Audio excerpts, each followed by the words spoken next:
Yo, what's good, y'all? It's your boy AJ, and this is Hip Hop Vibes. We got Say Lief in the building again. Yes. Interview part 2. Hello, everyone. I am Kamar J. I am Say Lief's lead vocalist. I'm from Prince George's County, Maryland, with roots deep in Sierra Leone. Ooh, okay. Yeah, and I'm excited to be. And I'm excited to be here today. So, our new project. Yes. Chris has been lifted. It's been out for about a week now. Yes. You can get it on all streaming platforms: Spotify, iTunes, album, all that good stuff. Mm-hmm. So let's talk a little about the album, about making it real quick, and Okay. So the album was made over time. So ideally, you want to say over the past 2 years. Some started. It really was just natural. Like we'll just after a gig or whatever, we'll just be playing. Or sometimes me and Greg will get together and we'll just write, or I'll tell a story about a situation that happened. We just write that out.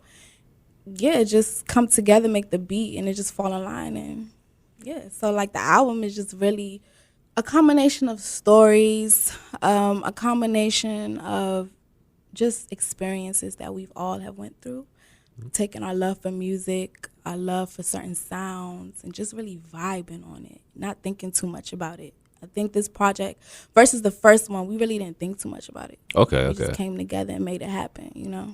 I was going to ask you about that too. Like, what's the difference between your first album and then this album that just came out? The first album was more like it's our introduction. We were still feeling our way towards it, but it was kind of like, all right.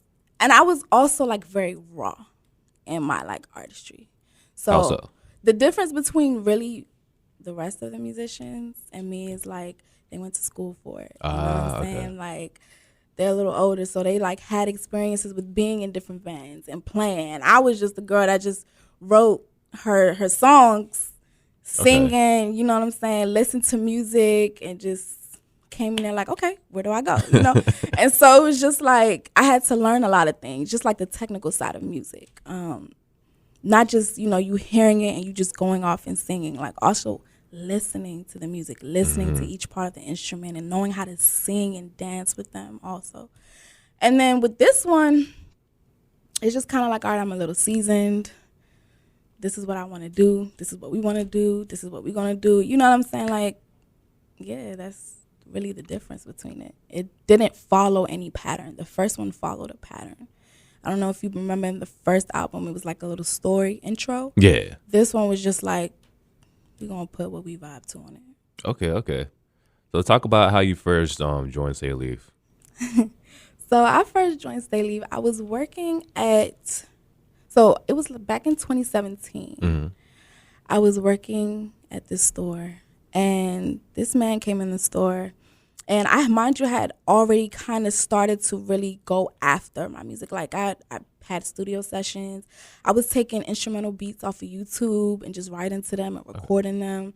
So I just wanted to really get out there, like, and I really had this thing where I just wanted to like collaborate with real musicians. So this man came into the store and I was helping him with something, and he told me that he worked at Music and Arts. Okay. And I was like, oh, okay, well, I'm kind of looking for musicians to like collaborate with and work with. Do you know of any? And he was like, yeah, I know this one guy. His name is Mark. He works at the store. He's very like connected within like the underground music scene. Give him a call. He's usually here to so. So I'm like, all right, bet. So I went. So I think I called maybe the day after, didn't get a response. And then one time I was getting off a lunch break, and before I was going back in the store, I said, you know what, let me come check, because it was close to where I was working. Okay. So I was like, let me come check and see if this guy's in there, whatever. And yeah, I went there, I met him. I was like, hey, I'm Kamar J. I'm an artist. Like all kind of like just wide-eyed and just like, you know, I want to work with somebody. And I heard that, you're plugged in. So like, let's work. And he was like, oh, you know what? Well, I'm a part of this band, and they actually, like, looking for a singer. So we rehearse every Sunday. I'm going to give you the address. Boom, boom, boom. I'm like, all right, bet. So I text him, locked him in. And he stuck to his word. Like, he actually, you know how some people be flaky. And he was just nah, like, this is the time we're meeting. Hey, I remember you. Come meet me. So I went there. by myself, not knowing what to expect, but excited. And when I got there, I met Greg first, and then I went up and met the band, and I was in the middle of the rehearsals that they were playing, and I was just sitting there watching them, and I'm just like, damn, like, they're dope. Like, you know, it was Spence, it was Spence, it was Cure, aka Greg, Data, aka Mark, and Dave, who was the saxophonist at the time. Okay. And like, they were just playing, I was just sitting there watching, like, damn, okay. So after like the rehearsal, that's when it was like, all right, so come with what you got. So I had brought in like recordings like that I previously made that I had like just recorded that I wrote. And after I played them my stuff, they was like, who you been working with? And I was just like, man, I'm just out here just trying to do it myself, you know, just coming up with stuff, trying to express myself. And then it took off from there. There it is. Yeah. So curse has been lifted. Mm-hmm. I remember Greg had sent me a track like before, you know, y'all released it. Mm-hmm. He sent me Nigga You Ain't Special, which is yeah. So right off the bat, I was like, okay, this is Jay's song right here. Off the bat, you already feel like it. So you want just like any backstory about that, or you know, any interesting story? Yes. I got a lot of backstory to that. Hey, but to we keep got nothing but time. Look at you. You like, I want to know the tea. Basically, Nigga You Ain't Special, I think, from my experience and just in the general experience, is like, you first meet this guy, right? And like, this is like for my past exes. Mm-hmm. You meet them, y'all vibing, you know, and I feel like every woman has this like, damn, like, what could this be? Like, is this my potential partner? Is this going to be a F-boy? Is this going to be something? Is it not, you know? And after you've had your time with him, you realize, like, you're not really who I thought you were, you know? And so it's like the pedestal that I put you on. It's just like, you're not that. And you got to remind yourself, like, yo, I'm that woman and you're not that. And I've been in situations where it's really been just that, like, especially in that particular song, like, I've linked up with somebody that it was really real when I said that I ain't seen him in a minute, you know, we linked back up. And it was just like, in the official stages, it's like, in the initial stages, it's like, you know, wow, like, you saying all the right things, you know what I'm saying? Like, we're vibing, like, I'm open, and then it's just like, you know how y'all do, you know? It's like, hey, after a while, people, no, not you per se, no. But, you know, after a while, it's just like, you start to see people for who they really are. And that's then real. You accept that, and then you also have to remind yourself as a woman, like, you ain't got me too gone. Like, don't get it twisted. You know what I'm saying? Like, nigga, you could step, you know? Yeah. So, yeah, that's what that was about. Okay.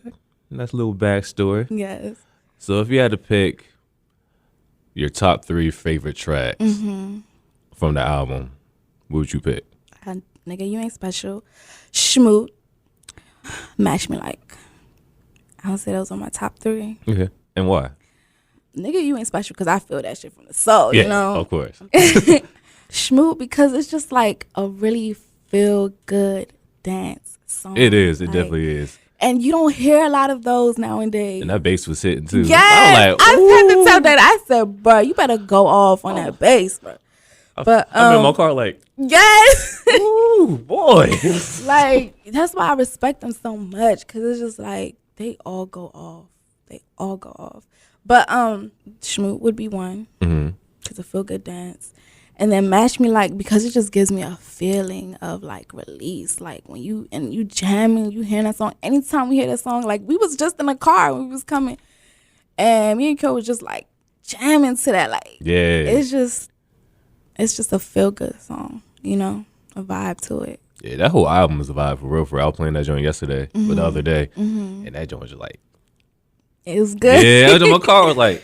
Yeah, like sometimes I'm so grateful to be in this position. Like, I'm so grateful, you know, just to be around. It's so crazy. Can I tell a little backstory? Yeah. So like years ago, I had like a dream, and the dream was like I was singing, and then I had like musicians, like real musicians, because you know, before I really met the guys, my idea of music is like you just get beats off the internet, you know, or everybody's auto-tuning things, or it's just like, it's all technical, but I haven't been around a lot of authentic musicians, you know. So it's just like, I remember having a dream where I was around, like, I couldn't see the faces, but like I was in the middle of singing, and I just remember a key player, a saxophonist, a drummer, and then like, those are the three that I remember. And so it's just crazy, like fast forward years, like I'm actually now in that position. Like, that's really crazy, because that was always my thing. Like, I want to be around real authentic musicians, you know? Yeah. Oh, for sure, for sure. That's like epic foreshadowing right Yeah. there. It's crazy. I say that all the time together. I be like, yo, like, everything happens for a reason. Right. And y'all definitely been doing your thing. Like I seen y'all perform live several times. I think the last one I saw was at Busboy and Poets. I seen y'all at Kennedy Center. Oh, you were at Kennedy Center too? Yeah. Oh, I think I remember you from there. I know I remember you from either Busboy and Poets. Yeah, I was at the joints, and I think you had one performance. Tumuco Park, I think is how you said it. Tacoma Park. Tacoma Park, my bad. Yeah. But yeah, I went to that joint too, like a while back. Yeah, so y'all definitely came a long way. Yeah. Y'all definitely doing your thing. I'm proud of y'all for real, for real. Thank you so much. You can only go up from here. Yeah. So what's in the future for y'all? In the future, we really want to focus, especially now that things are opening up, focus on just like branding ourselves live. Because like, I'm a big believer in like, you can sing good all day, but people really mess with energy. It's the energy that you bring, you know? Facts. And in the future is really like working on our live shows to bring even more energy when people come out and see us, so they can really feel who we are, you know? Get a feel more of our personality as a band. And of course release little singles and covers here and there. But I definitely anticipate a lot of live shows. Okay. Doing live shows is honestly like still new for me. Like, you know, the first show I ever been to was the first show I performed with them. Oh, word? Yes. Okay. I ain't never been to a concert. Oh, wow. I guess like 2017 was the first time. Like, I was just winging it. So I'm still trying to learn like this live. You So know? talk about that. Like, how was it? Like, where was it at? And all that? It was in this place, and it was in Manassas. It was in Manassas, deep in the woods. Ooh. I really do not remember. Maybe like if Cure come up, he could tell you the name of the venue. I don't remember, but it was just like this like little eat venue, but you got like live shows or whatever. And it was my It's kind of like, was it? You said it was in the woods. It was in the woods, like deep. Like, you know, Manassas is, I don't know from here. Is it an hour away? I know from here? like, PG it's an hour away. No, from here it's probably like Manassas, probably like 20 minutes. 20 minutes. Okay. Without cool. traffic. Okay, got you. From where we were from, that was like an hour away. And I just remember like we would just drive like literally in the woods. It's like a little, like a restaurant live venue. And very different from the PG scene. Yeah. I'm aware. Yeah. I'm definitely aware. I think I might know where you're talking about. It's kind of like a downtown area, so to speak, like near some tracks. I can't tell you no name. I really don't remember. I really don't. I wish I could. I don't remember. But yeah, because I used to go to like mad open mic joints like in Manassas, downtown Manassas. And so, yeah, but I don't remember it having a downtown scene. Okay. So I don't think so. But yeah, so that was our first time performing. And I remember like I was nervous, but I was just like, F it, I'm about to just do this. Yeah. Like, it is what it is. I'm here. We're about to do it. And yeah, we got up on stage, and you know, like it was not the type of crowd that would really understand the type of music we were singing. Because at first we were doing like covers, like Jill Scott, Erica, a few like hip hop joints, whatever. Yeah. But we went on there and did it, and I just remember like it felt so good after I finished, and I'm just like, wow, like this is dope to really. The first show, live show that I'm at is my own, you know? Right. I was definitely still like holding on to the mics, like even like, you know, like in previous performances, I didn't move around a lot. I'm just standing there with the mic. It's only now like I'm starting to come out of my shell and like really starting to like interact with the crowd. I remember feeling so liberated, and I was just like, wow, this is beautiful, you know. And of course, you already know they was on it. You know, they've improved way more, but they was already on it, like. And it was just like a learning experience. Like, we all just got in there like, yo, we about to just do this, you know. Whatever come of it, but we're about to just do it. And just to see in areas that we needed to improve on and things like that. Okay. So I liked it. So talk about, like, you know, like, your practices and, like, on all that stuff. Like, I remember Spencer saying earlier that y'all do, like, lock-ins. So y'all just lock in, just no phones. Y'all just stay there for, like, hours, days at a time, just write music and stuff like that. So, like, talk about that. That was how the first project came. Like, the first project, we were just, like, locked in for a whole weekend. We slept over, and all day we just made music. We just came up with ideas. I was doing some vocal training, doing, like, beats. Something as simple as, like, my vocal training. If we did a loop and that sounded like something, we played off of that. We wrote. I brought, like, my book. Because before I even really used to, like, do music, I did poetry. Like, I always say I'm a poet first because I love writing poems, you know? Yeah. So I always had, like, a big book of, like, poems, stories that always came from my experiences or how I feel. And, yeah, I would bring it. We brought it in. I remember, like, moments, a lot of actually how the content came up is, like, first it would start with me and Cure, and we'll take my lyrics and, like, he'll be playing certain keys on the pianos, and we kind of just listening for, like, whatever we feel that hits. Right. And then from there, once we establish the melody part, then you have Data and Spence, and they're like adding what would go best, you know, with the sound. So yeah, that's how the first project came. I know towards the second project, we didn't do as much lock-ins, but we definitely, like, I would have like almost a week blocked out, and throughout that week, we'll just come together and we'll just take like lyrics that I've written or maybe some ideas that they had, put it in the lyrics as well, and just create. So how long have you been writing poetry? Ever since, I'll say the 5th grade. Okay. What made you want to get into, like, the poetry and just writing? I love to read. Especially when I was younger, like, I love to read. One of my favorite books I had was Langston Hughes. Okay. One of his poems, like, I think his greatest collection of poems. That was one of my favorite poetry books. And I just, like, it initially started, like, when I would get angry. Like, let's say if I'm young and I feel some type of way, or I'm sad, or I'm angry, I will write. Or, like, if I just experience something crazy. Like, I remember this one time, like, I have this one poem. I think I made a song about it too, like, before I made the band. This one poem's called Liquor and Gummy Bears. And that was about, like, a wild party I had in high school. And I just, like, wrote it. You know? Like, if I read that poem is a wild. But it's an experience that I had, and I just turned it into a poem. Like, I just always, I don't know, like, that's just what my soul, my spirit attracted to. Like, I just love poetry. I feel like words are poetry. Like, that's just, like, the foundation, you know? Right. I used to do that, like, a long time ago. Yeah? Yeah. Why you stop? I don't know. I just stopped. I don't know. I think I got more, like, into, like, you know, the behind the scenes stuff. Like, I do mixing and mastering and stuff. So, like, I just got real into just, like, doing background stuff and, you know, just working the board and everything. So your interest kind of, like, changed? Yeah. Yeah, it happens. Yeah. It happens. Like, I don't even, and to be honest, like, I don't write poetry as much as consistent like how I used to. But, like, to me, words are poetry. Facts. So have you? That's how the song started. Poetry. True. So have you ever done, like, spoken words or anything like that beforehand?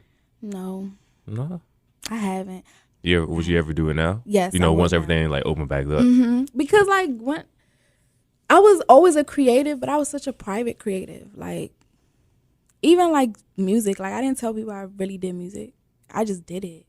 Sure. I wasn't like, oh, I'm a musician. Oh, I sing. Like, oh, I write poetry. I just did it because it just brought peace to me, you know? Yeah. So, like, now that, like I said, I've had the experiences, like, we've played at spoken words, you know? So, like, when I see them, like, I admire them because that takes a lot of courage to take your stuff that you've written in private and speak it in a way where people can feel you. So, like, I definitely want to do it, you know? I'm still gonna be nervous about it, but I'm open to sure. do it. I never thought I would be in a group. Oh, word? I never thought I would be in a group. I always used to be like, I can't do groups. Why not? Because I just know how I am. Like, especially when it comes to the creative, I want to be in control. I want to like, and I don't know why I never consider myself being in a male, like me being the only female. Like I always thought like a girl group, you know. And I just knew from jump like that wouldn't work with me at the time. So what was your thought when you first met up with Spence and like Greg and all them? You want me to be honest? Yes. The very first feeling I got when I went to the first rehearsal, that's when like I met Data and them. Mm-hmm. And so how it worked is like they were already in the middle of a rehearsal. So when I came, it was just kind of like, hey everyone, how are you doing? Hi. And then I sat on the couch and they were just playing. And then I remember like, because like I said earlier, I was a private creative. Mm-hmm. Like for the most part, like I was a lone wolf. Yeah. You know? Understand. So it's just like when I met them doing their stuff, I was kind of like intimidated a little bit. I was just like, wow, like just because like the experience they had. Yeah, like they playing.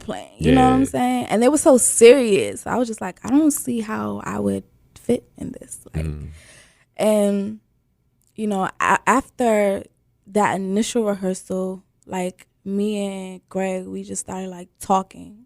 You know, like he's the leader of it, so we really, like, you know, he got to vet me. So that's basically what he was doing. Like we were just talking, getting to know each other, and then we just clicked. Like it was just natural. Okay. And then I started to see their personalities, and then like, you know, so the click happened with me and Greg first. Okay.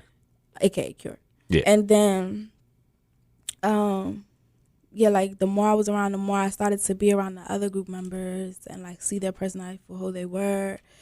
And like we just like, it's like as time, and then you working close with people, like you would have lock-ins, things like lock-ins, or like, you know, they always knew that I was like, Greg always said he liked me because I was raw, you know, which at the time I didn't know. I thought like, okay, you know, I was born with the gift of music. Like, how hard could this be? Like, I get that vibe. You know, yeah. I can see what you said. Yeah. But he was like, yo, I liked you because you was raw. And so like, I came from the beginning. I had to be taught a lot of things, like music, because I'm just like, just sing it, just feel it, just do it. And music ain't really quite like that if you want to create quality music, you know? So I had to like learn a lot of things, and I learned from watching them, I learned from being around them, I learned from actually putting in work, like having sessions. Especially with me and Cure, we have sessions where I'm training my voice, I'm training my vocals, I'm learning, like I really learn, like when I hear music, how to pick out the sound of each instrument and what they sound like. So now like how I listen to music don't even be the same. Right. It's just like, you know, yeah, I definitely learned a lot. Okay. So who would you say is like your influences? As far as what, music? Yeah. From my influence, I love Bob Marley, Fela Kuti. I love Whitney Houston. I love Marvin Gaye.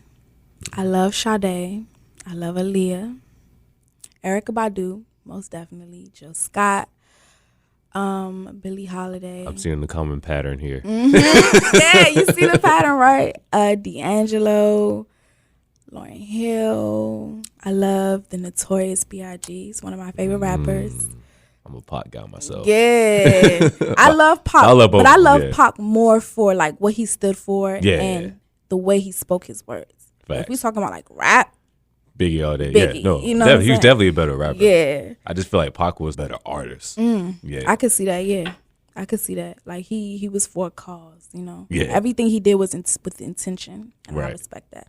So I definitely love Pac too. But yeah, those are who come to mind. Okay. Like you said, you see the pattern. Yeah, it's definitely, yeah. Most of them all had like, you know, similar vibes, you know, gave off good energy. Yes, I'm big on energy. Yeah. I'm big on that. And some bad singers as well. Bad in a good way. Just got to specify that. Yes. All right. But yeah, so like, we're going to go ahead and go to break. Okay. I'm probably going to play one of the songs from the album. Okay. Curse Has Been Lifted. Available on all streaming platforms. Yes. yeah, play one of the songs, go to break, and then we'll have Greg come back and talk with us. All right, but All right. it's nice speaking with you. Oh, no problem. I'm glad y'all can come. All right, we'll be right back. All right. I know you wanna dance with me as much as I wanna dance with you. Let us reach the sky, exploring, worry about nothing more. I know you wanna dance with me as much as I wanna dance with you. It feels so high.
Yo, welcome back, y'all.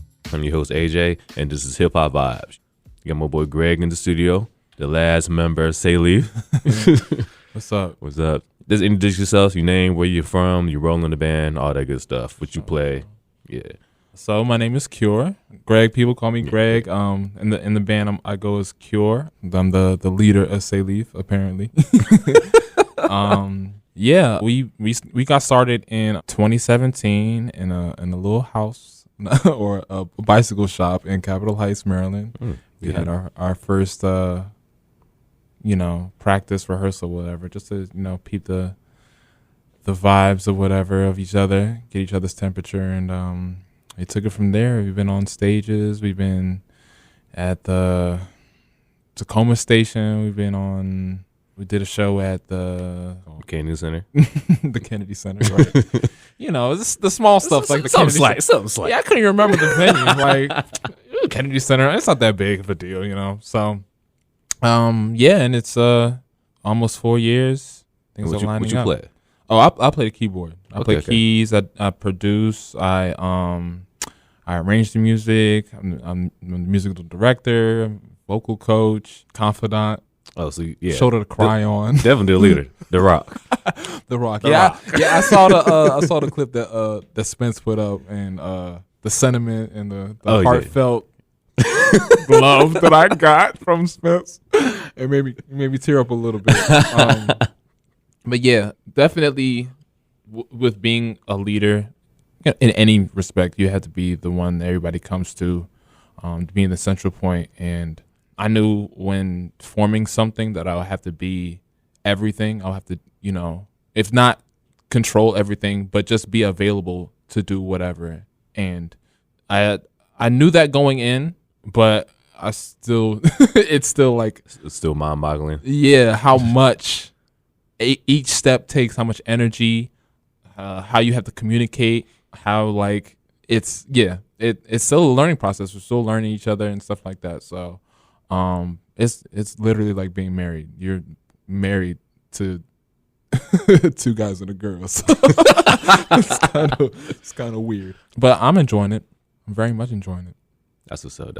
Yeah. So curse has been lifted. New album out, available on all streaming platforms, iTunes, Spotify, Tidal, Amazon Music, all that good stuff. Right. We had a I was a little weary about if it was going to release on time or if it was going to be any problems, because we was having little problems with distribution with the pre-orders. I heard about that. And to everybody that was, having problems with the pre-orders, it wasn't in our control, okay? So if, you pre-order, we really appreciate it.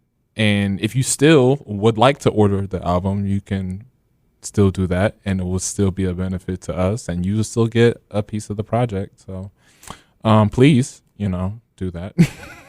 But yeah, it's out. The listen through it, like top to bottom, it's fire.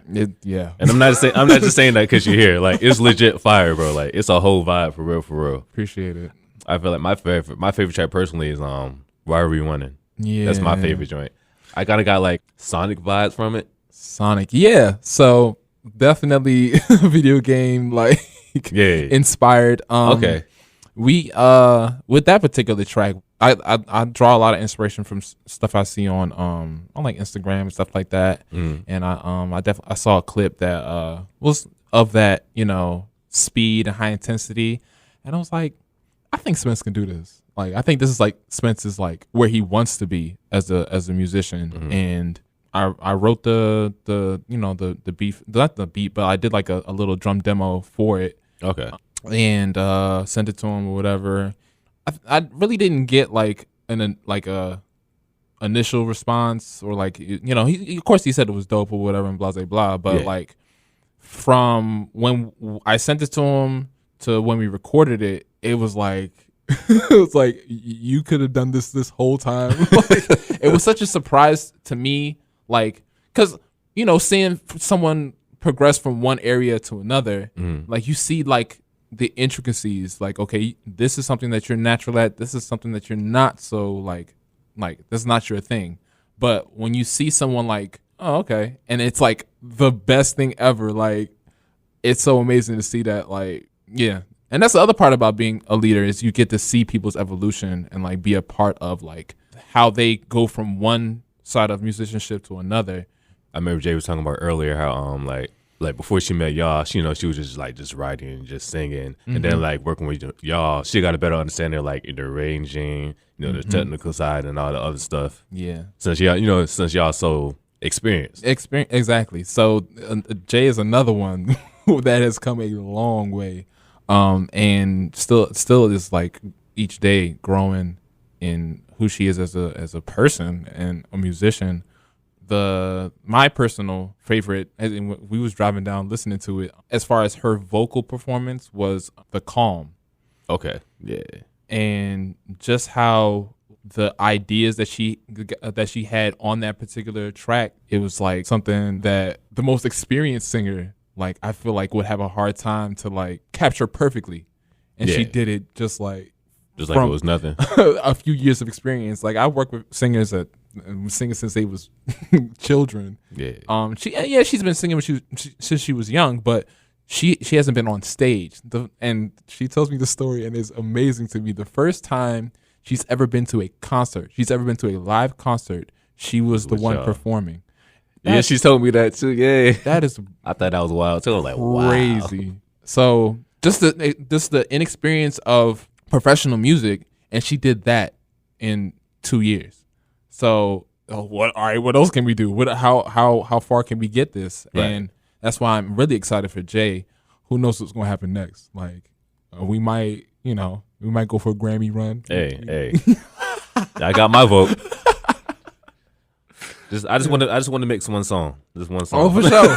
We'll send you some work. Just give me one. We will send you some work for real. Yeah, the other thing about why we do this is definitely for the network. We want to get as many people as we can put on to either someone else or put into a situation where they can show their work or show their professionalism, and we can showcase that. Like definitely shout out to Kia, Darius, Eric, the guitarist on the track. Darius did some background vocals on Feedback. Oh, okay. Yeah. I was going to ask who that was too. Yeah. I'm like, one of y'all singing? No. So Darius Cortez, he did background vocals on Feedback. Kia Burrell did background vocals on You Ain't Special. Oh, well, that first track.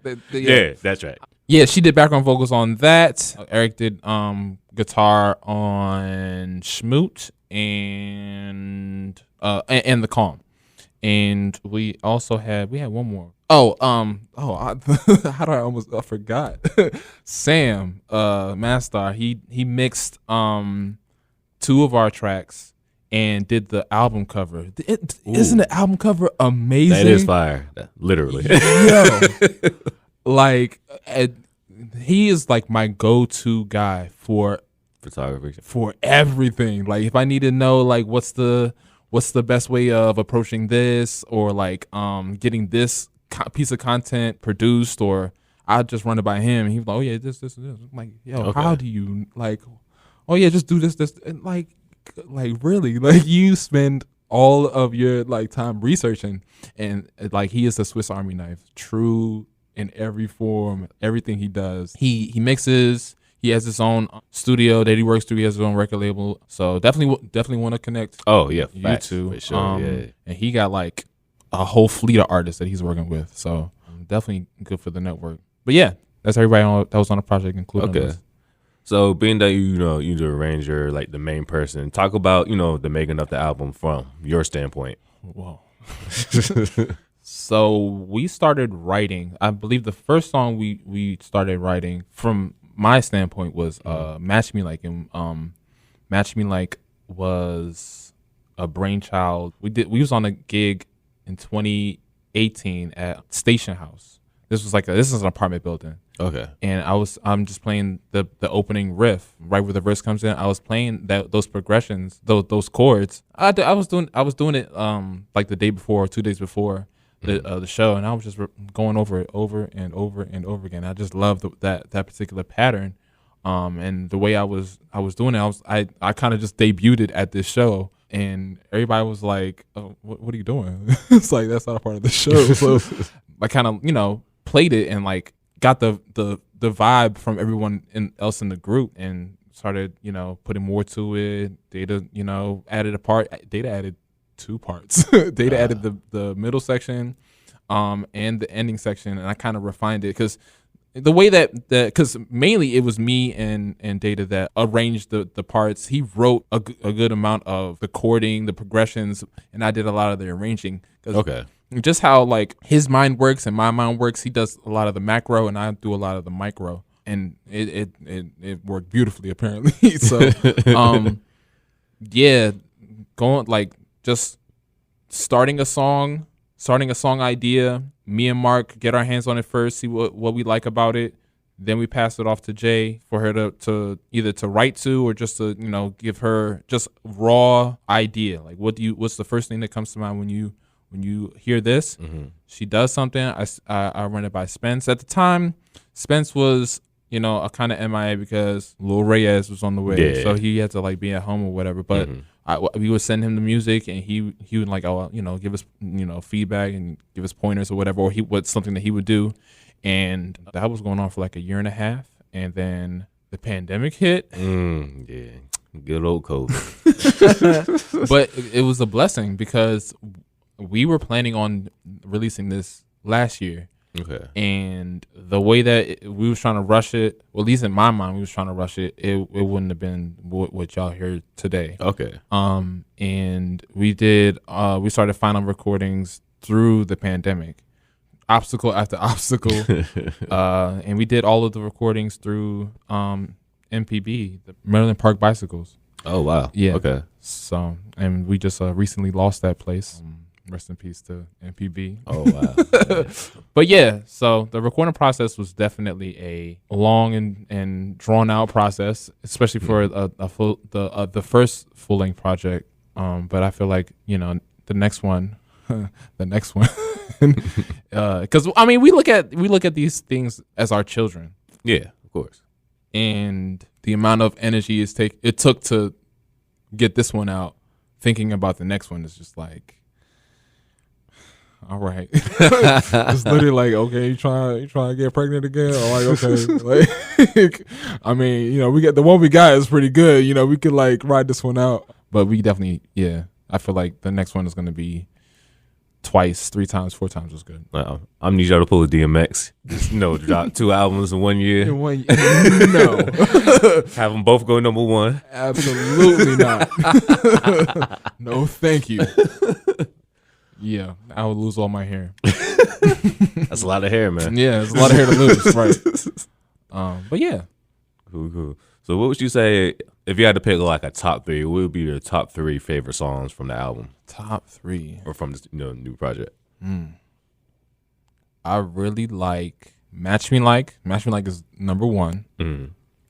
It's literally like trying to pick your favorite child. Match Me Like is number 1 though. Okay, for sure. I like Feedback a whole lot. Feedback would be number 2. I'm trying to go through all the songs in my head. This is really tough. Trying to like pick your favorite. Yeah, that's why I said 3. Yeah. If I just said 1, it's like. I mean, I had. Well, I had one. Match Me Like. Yeah, Match Me Like. Yeah. Ooh. And I think Spence said on the last episode that I think it was Match Me Like that he said that everybody was gonna like. That would be like their top. You know what everybody likes? Everybody likes Schmoot. Smooth was a good song. That's definitely a good song. Everybody likes Schmoot. The amount of reposts that we've had, everybody be listening to Schmoot. Like, oh, I gotta capture this. Yeah, between that and Why Are We Running? Those are my 2 favorites. Yeah, the up-tempo songs are really good. I really like Don't Do This to Me. Okay. Don't Do This to Me. The vibe and the execution of that song. Like that was because I mixed the song as well. Okay. So I did the recording process and Team mixed mixers. it. Right. So mixing that, like that was such a process, like trying to get that like true R&B, true like Chris Brown R&B sound. And like incorporate all the things and still make it unique. Yeah. So I think those are my 3. Don't Do This to Me, Feedback, and Match Me Like. Okay. Don't quote me on it because I might listen to it again and be like, nah, I think. No, I understand. Oh, I understand completely. I understand. For sure. Nah, As a fellow music head, yeah. It changes, right? It changes all the time. Yeah, for sure. Like for example, like my top 10 artists, like I have my top 10 artists like set, but every now and then like I might move somebody up, you know. Yeah, So if they like, do something. Yeah, if they Yeah. put out something, or if they says something. Because I mean, how we consume mainstream artists is we do it on multiple levels now. Of course, music, but if you stand for something, or if you you have a stance on a particular topic, and that particular topic aligns with your beliefs, we use that as a elevation in our top 10 as well. Facts. So it's gonna be kind of treacherous to maneuver that line of like, okay, political, like where are we politically? Yeah. Where are we on certain issues? Like, and knowing that what we say and how we portray ourselves may help us or hurt us. It's gonna like, we're gonna have to like, well, no, we're not gonna have to do anything because we can just be just artists. Right. But I can't speak for everybody. I can't speak for everyone's reason for wanting to get to this level and what they're going to use this for. Are they going to use this for activism? Are they going to use this to push their own agenda? Are they going to use this to just get this money? Whatever they choose to do, I personally can't control, what they say or do. I wish that people would understand that, especially as when you play this interview back years from now.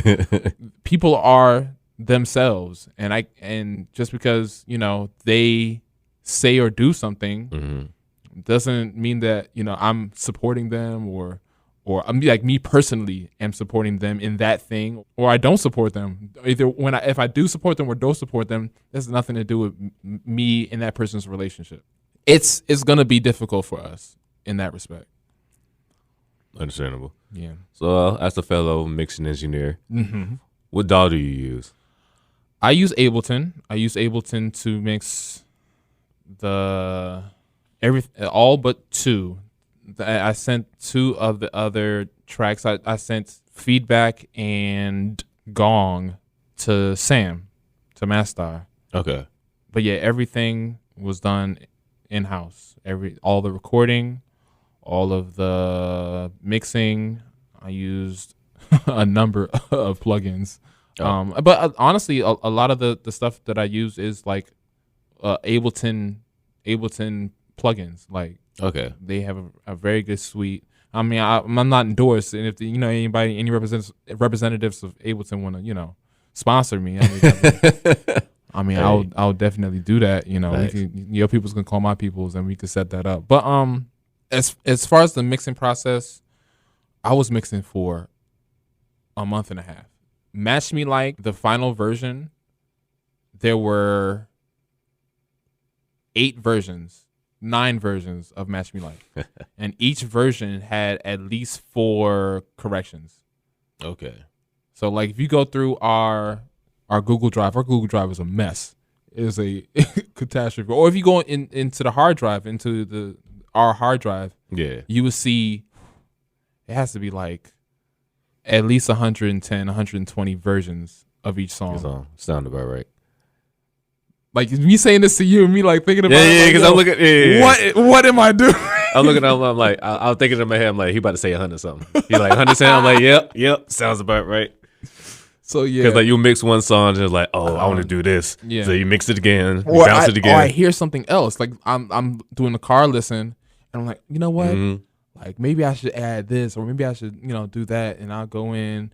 And I mean, and granted, each patch, it might be like, 10 minutes, 15 minutes on it, and just to see what the balance would. And sometimes, a lot of the times, I would just, like, I'm playing through the track. Like, I'll solo the, or I'll mute the keys, and I'll just play through it to see what version of keys, or what sounds of the keys, or whatever instrument that I prefer.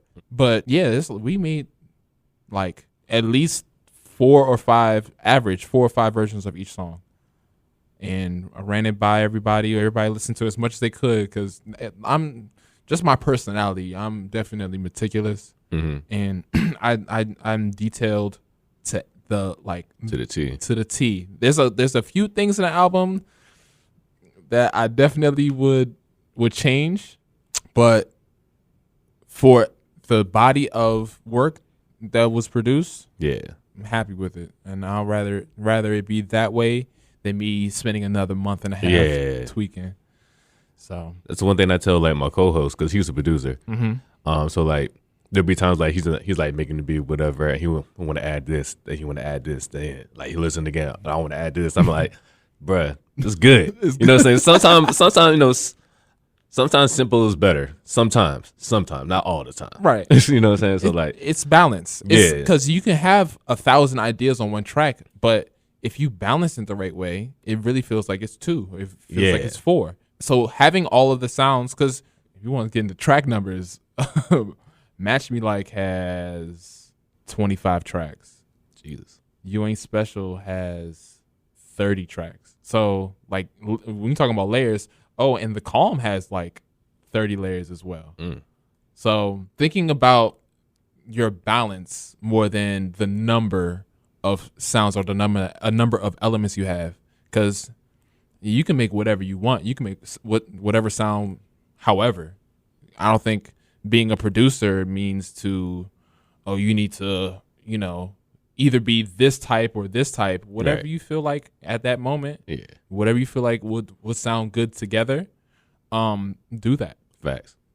Do that. Don't stifle yourself, because then you're gonna get into this whole overthinking. Yeah, loop. that's being the main thing. Just overthinking it to death. Yeah. Like before you know it, you get a whole new song. Right. And then I mean, honestly, if you can use both. You can use version 1, version 2. Honestly, if you listen to the different versions, we might release some of these different versions. Okay. We might release it, but we're gonna do it like on a subscription based, Patreon type. If you're a real Say Lief fan, if you were real, we got all the merch, you got the vinyls, then you should probably subscribe. Get that some money.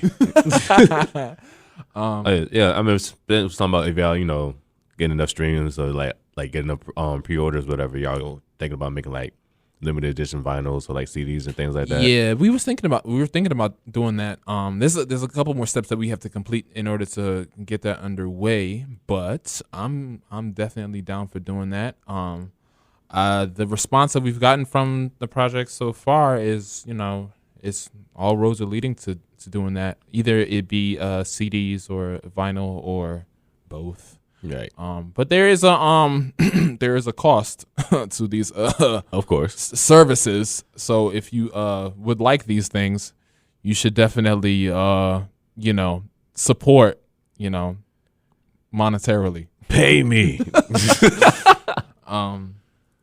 But if you can't, you support by sharing the music. Share it with your friends. Tell your friends. Bring your friends to the show. Oh, definitely. Tell everybody. Okay. I feel like, we are doing something different in an industry of copycats. Everybody wants us to sound like somebody that's already making money. Right. And we want to sound different. Doesn't mean that it's a shot to anyone that's doing that, because there is a market for it. Right.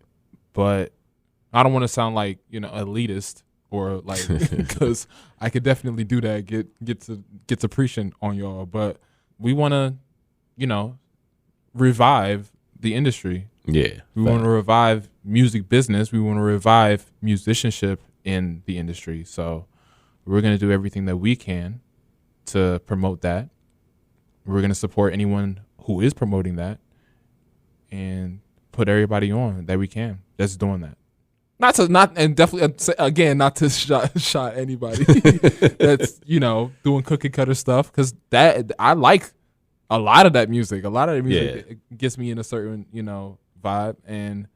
But when I want to ingest something, with layers that's multi-layered, I'm gonna pick up like a Moonchild or a Highest Coyote or a Robert Glasper Experiment or I don't want to get the name dropping. But yeah, when we get into like multi-layer stuff, I'll reach out. Facts. Well, Curse to Say Lief, Curse has been lifted. Available on all streaming platforms. All of them. iTunes, Spotify, Tidal, Amazon Music. Anything I miss is there. It's there. YouTube, all that good stuff. Definitely. But I definitely appreciate y'all coming out, talking about the album, giving your spill on it. Yeah, we go ahead and wrap this joint up. All right. And yeah. Appreciate you, man. No, Thank you for no inviting problem. us. You've definitely been a help to us. Definitely been a supporter to us. And we're definitely gonna send you some stuff. Oh, for sure. Some For stuff is sure. available. There it is. And with that being said, I'm your host, AJ, and this is Hip Hop Vibes.